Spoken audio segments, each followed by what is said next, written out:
Bonjour, je m'appelle Coralie Chevalier, je suis chercheuse en sciences cognitives et sciences comportementales à l'École normale supérieure de l'Université PSL. Bonjour, je m'appelle Élise Huillery, je suis professeure des universités en économie, rattachée à l'Université Paris-Dauphine, qui est un institut de PSL. Et je suis venue aujourd'hui vous parler de la mesure d'impact des activités d'article 1. Il y a 4 obstacles à l'égalité des chances dans l'accès à l'enseignement supérieur. Le niveau scolaire, le coût financier des études, le manque d'informations sur les études et la confiance en soi. Et en fait, le résultat de tout ça, c'est qu'on observe autant d'inégalités d'accès à l'enseignement supérieur quand on compare la France et les États-Unis.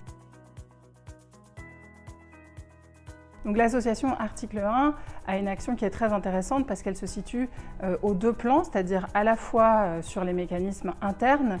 L'objectif, c'est de renforcer la confiance en soi, c'est de réduire l'aversion au risque et de vraiment tenter d'aligner les aspirations et les choix d'orientation avec le potentiel réel des étudiants. Et puis au niveau des influences de l'environnement externe, Article 1 tente de rendre plus visible et plus compréhensible l'environnement de l'enseignement supérieur, qui est parfois très impressionnant et un peu illisible.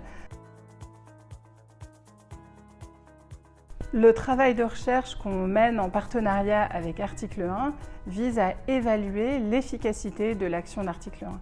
Pour ça, on utilise une méthode qui est une méthode d'essai randomisé contrôlé, c'est-à-dire qu'on assigne de façon aléatoire des élèves à un groupe qui va bénéficier de certaines actions d'article 1, un groupe qui va bénéficier de plus d'actions d'article 1 et un groupe contrôle qui ne bénéficie pas des actions d'article 1. Et en comparant ces différents groupes, on est en mesure de déterminer à quel point article 1 a une vraie valeur ajoutée. On a identifié 2 actions en particulier dont on aimerait mesurer l'impact sur les élèves.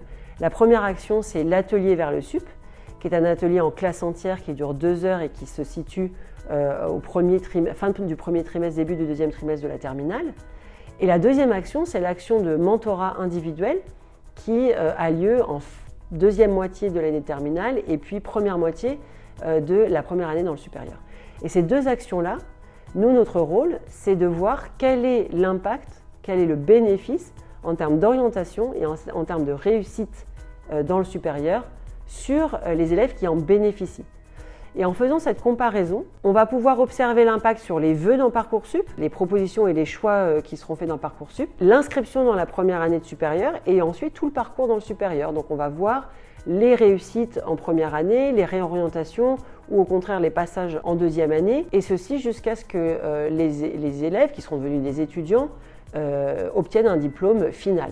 Le mentorat, il a une place essentielle dans l'évaluation parce que la littérature semble indiquer que quand on a une information qui est apportée au niveau collectif, donc par exemple en classe entière, ça ne suffit pas à faire un changement de comportement en termes de vœux d'orientation et d'orientation effective. Ces travaux sont extrêmement utiles parce qu'aujourd'hui, de nombreuses interventions tentent de lutter contre les inégalités d'accès à l'enseignement supérieur. Il y a énormément d'initiatives qui sont déployées et dans cette forêt d'initiatives, il est très difficile de savoir ce qui fonctionne et ce qui ne fonctionne pas. Donc la démarche d'Article 1, de monter un partenariat avec une équipe de recherche pour véritablement connaître l'efficacité de son action, c'est une démarche extrêmement vertueuse et ça permettra, une fois qu'on aura compris ce qui est efficace ou pas, de déployer spécifiquement les actions les plus efficaces à très large échelle.